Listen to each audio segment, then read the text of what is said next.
Stay tuned. Today I'm going to be talking about leadership accountability right now on The Front.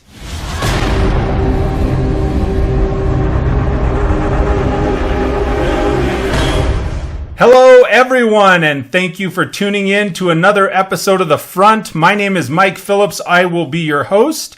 As always, you can check out my blog and podcast and videos and sales and leadership and motivation tips at leadtheteam.net. You can tune in to leadtheteam.tv, and that'll roll you right through to my YouTube channel. From there, I've got links to the podcast and everything else. Please, by all means, participate in the discussion down below. Feel free to leave your opinions and comments, and those often lead to a really excellent future show. So today I am talking about leadership accountability. And that's one of those things that can seem like a little bit of a buzzword, because really you have accountability, but then there's other, personal accountability or business accountability, or in this case, I'm going to call it leadership accountability. First off, let's talk about what is the definition of accountability. And so, as always, I looked that up and figured out so I could be technically correct with the definition. And the first thing it says is the definition of accountability is a state of being accountable. Surprise! So it's what it really is an obligation or a willingness to accept responsibility. And that is one of the core things that I think as a leader, that is something you absolutely have to be ready to do, is to be able to take responsibility, not just for yourself, but for your staff, for other people that are on a lateral level with you, that are working for you. And that's something that can be really, really difficult for some people. Are you that type of person? Are you the type of person that is willing to accept responsibility, not just for yourself, but for other people? Are you completing tasks? Are you taking the responsibility to complete tasks with the same level of effort, the same work ethic, the same diligence that you are assigning to your staff members? If you're not, then leadership might not be for you. Are you performing the duties that are necessary for you to learn and lead and get out front and cast the vision to other people? I talked last week in my show, The Leadership Ripple Effect. The thing is, as a leader, if you, and that ripple effect will ripple out to influence people positively and negatively. I'm going to focus on the positive. If you're a leader that has that accountability to continue learning, to continue to take actions that got you into a leadership role, if you have that level of accountability and you're willing to perform those duties, then you're going to end up being much more successful in that sort of position. Here's a tough one. Do you have the ability to perform the tasks that you're asking others to get done for you? And that doesn't mean every single task. Lots of times, we need a diverse staff set, right? You need a diverse group of people to accomplish high levels or many tasks and high levels of performance when you're doing tasks. So it's not about just, I have to be able to do everything as good as you that I'm asking and so forth, because then you lose that diversification. But do you have at least a basic knowledge that if you're asking somebody to perform a task and they don't understand it, or they don't quite get it, or they're not able to push over the hump, are you able to sit down and grab a hold of the reins with them and at least show them a basic knowledge of, hey, here's what I'm hoping to get accomplished? Because if you don't have that, it's really hard to lead others through those tasks that you're asking them to get done.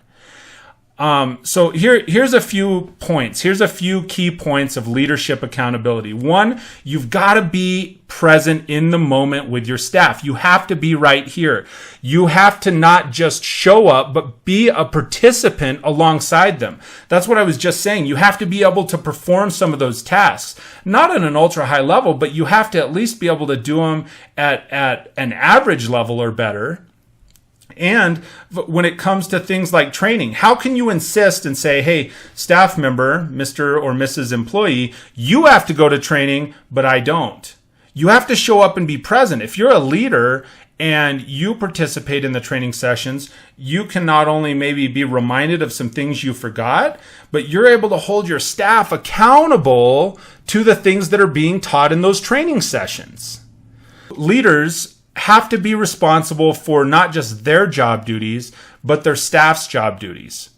And so when you're asking somebody to do something, this is where the responsibility part, the accountability part and being responsible for others' actions can get really tough for some people just entering into leadership. Because if your team is expected to accomplish a goal or task, and you're all working towards it, and there's that one weak link that is not able to accomplish what it is that they are supposed to get done, their piece of the puzzle, their piece of the assignment, and then that task falls short or it takes longer or whatever it may be, you're the one that assigned them that task. You have to have the responsibility to say, hey, that's me.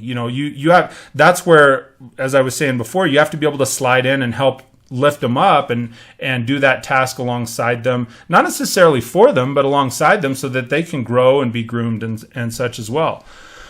Leaders that are the most actionable and involved when it comes to leadership accountability, the ones that take the most action, that are heavily involved, that are running alongside their people, that are running out in front of their people, that are conducting the training sessions, that are attending the training sessions, those people will receive more lateral praise from other peer leaders, and they'll receive more praise and more I don't know what the word would be for it here.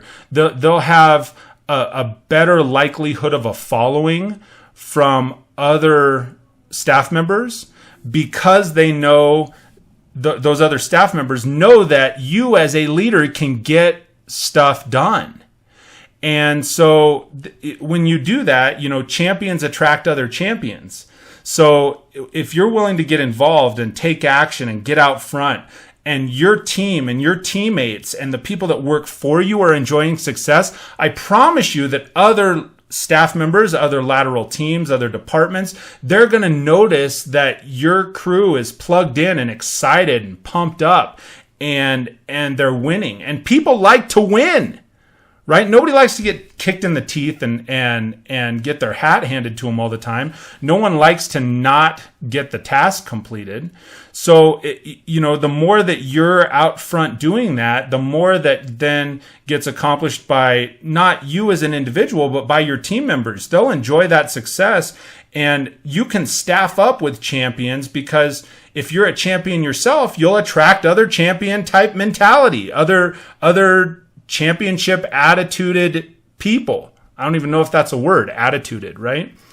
So here's the thing. At the tail end of this, all employees in an organization, no matter what their level in the organization, their level of responsibility, their level of title, every single person working together is what will allow a business to enjoy a high level of success. And the more leadership accountability you have in an organization, the more effective an organization becomes, the more efficient an organization becomes, and the more profitable an organization becomes. And we all want the business to be more profitable because in most cases, when the business is profitable, it allows the people within the business to be profitable. So that's my message for today. Thank you so much for tuning in for another episode of The Front.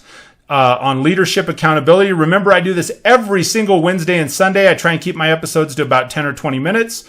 You can check out previous episodes there on YouTube. Tune in to leadtheteam.tv, or as always, you can check out the podcast and my blog at leadtheteam.net. Again, my name is Mike Phillips. Thank you for joining me today, and I hope you have an absolutely fantastic day.